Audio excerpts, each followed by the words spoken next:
Investments in securities market are subject to market risks. Please read all the related documents carefully before investing. Trump साहब का game चल रहा था ना, tariff game, अब वो जो है बिल्कुल बंद हो चुका है। जी हाँ, सच में बंद हो चुका है। टैरिफ अब जो है नहीं लगने वाला है, क्योंकि टैरिफ के चक्कर में देश विदेश में और कंट्रीज में जो है ट्रेड वॉर चल रहा था कि किसी ने 245% का टैरिफ लगाया, किसी ने टैरिफ जो है बढ़ा दिया, किसी ने रिटेलिएट करके 100% का टैरिफ और बढ़ा दिया, जो डबल कर दिया। तो इससे ट्रेड वॉर हो रहा था और इससे जो है लोगों को लॉसेस भी हो रहे थे, कंट्रियों को भी लॉसेस हो रहे थे। किसी ने एक्सपोर्ट इंपोर्ट बंद कर दिया, तो इससे जो लोगों को लॉस हो रहे थे। तो इसी चीज से परेशान होते सारी कंट्रीज के कुछ लोग और बड़े बड़े बिजनेसमैन और बड़े बड़े या छोटे छोटे बिजनेसमैन के ग्रुप में जो है चलेगा US port of international trade. देखो, ये जो है एक ट्रेडिंग पोर्ट होता है, ये वाल्यू ट्रेडिंग पोर्ट में जो है ट्रेडिंग कर रहे हैं। ये वो ट्रेडिंग है जैसे हम एक्सपोर्ट इंपोर्ट करते हैं, माल बाहर से खरीदते हैं, बेचते हैं, तो वो जो है ट्रेडिंग होती है एक तरीके से।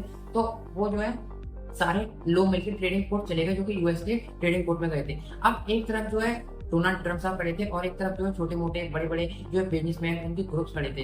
अब इसके अंदर जो है अमेरिका के कुछ स्टेट्स जो है वो भी शामिल थी। वो सब एक जो है मिलजुल कर जो है यही कहना चाहते थे कि टैरिफ को जो है हटवाया जाए और इससे जो है उनका बड़ा नुकसान हो रहा है, तो इसको जो है बिल्कुल हटवा दिया जाए। तो उन्होंने जो है ये कह के केस करवाया था, तो कोर्ट ने जो है इस केस की सुनवाई की और अपने फैसले को कह दिया कि भाई साहब, आपने जो इमरजेंसी लॉ लगाने के बाद ट्रम्प ने दुनिया भर के देशों में जो टैरिफ लगाया वो इलीगल है, यानी कि गैर कानूनी है। मतलब आप समझ सकते हो कि उन्हीं के देश के कोर्ट ने उन्हीं के देश के प्रेसिडेंट से यानी कि डोनाल्ड ट्रम्प साहब ने कह दिया कि आप जो टैरिफ लगा रहे हो वो एक तरीके से इलीगल है, ये कोई लीगल नहीं है। और कहा भी सही, क्योंकि टैरिफ लगाना जो है इलीगल होता है। और कोर्ट ने तो ये भी कहा डोनाल्ड ट्रम्प से कि जो टैरिफ आप लगा रहे हो वो लगाना तो आपका काम है ही नहीं है, वो काम तो वहाँ की संसद का है, वहाँ की कांग्रेस का है। तो एक तरीके से ट्रम्प ने टैरिफ लगाकर जो कांग्रेस का तो हक छीना ही था।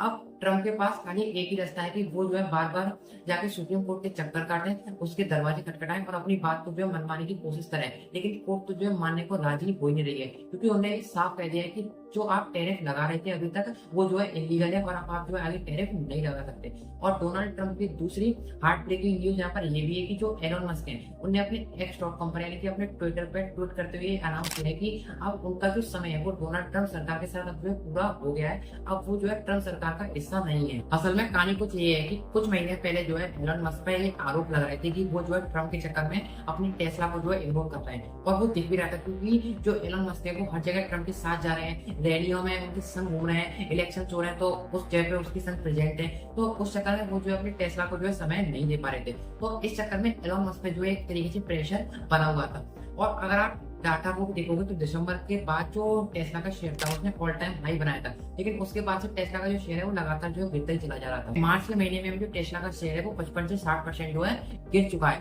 लेकिन अभी भी अगर आप इस समय देखो तो 25 से 30% भी जो है टेस्ला का शेयर अभी नीचे ही है। और टेस्ला के शेयर के साथ साथ टेस्ला का जो ब्रांड है उसको भी बहुत बड़ा झटका लगा है, क्योंकि 2021 के टाइम पे जहाँ पे ये जो है 8th रैंकिंग में आते थे, टेस्ला वर्ल्ड वाइड में 8th रैंक पे थी, वहीं पे पता है कहाँ पे आती थी 95 पे, यानी कि 8वीं से टेस्ला जो है गिर के 95 पे आ चुकी है। और इसके बाद इनकी जो कार बिकती थी उसकी सेल्स में भी जो है बहुत बड़ा फॉल आया है, आप यहाँ पे देखोगे। और अगर कुछ कंट्रीज को लेकर अगर हम बात करें तो 62% सेल इनकी जो है जर्मनी के अंदर गिर चुकी है, 55% की सेल इनकी जो है स्वीडन और डेनमार्क दोनों कंट्री के अंदर इनकी सेल जो गिर चुकी है, और 49% की सेल जो नीदरलैंड के अंदर गिर चुकी थी, और 41% की इनकी जो सेल है वो फ्रांस के अंदर भी जो है फॉल कर गई है। अगर हम ओवरऑल देखें तो 55 to 60% इनकी जो सेल है वो कंट्री वाइड जो है फॉल कर गई है।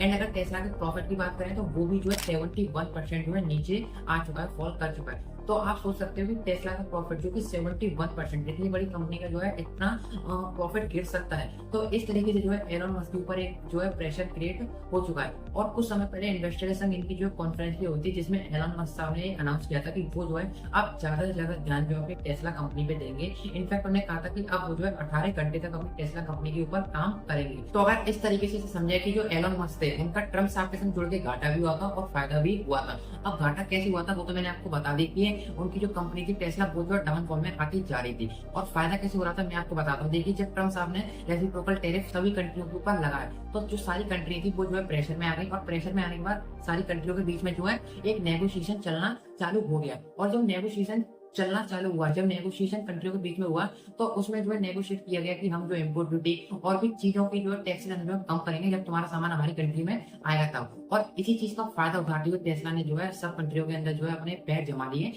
कंट्रियों के अंदर जो है अपनी एंट्री बनाना चालू कर दी। इनफैक्ट आपको पता होगा कि जो टेस्ला है वो जो है इंडिया के अंदर भी आने वाली है। और इसी नेगोशिएशन के बीच में इंडिया ने क्या किया, ये भी पॉलिसी बदल दी। जहाँ पे 100% इम्पोर्ट ड्यूटी लगती थी गाड़ी इम्पोर्ट होने पर, लग्जरी गाड़ी इम्पोर्ट होने पर, वहां पे क्या कर दिया गया, 15% कर दी गई। लेकिन ऐसी नहीं कर दी गई, उसके लिए भी कुछ शर्तें रखी गई एलोन मस्क पे, क्योंकि एलोन मस्क ने जो है शर्तें मान भी ली।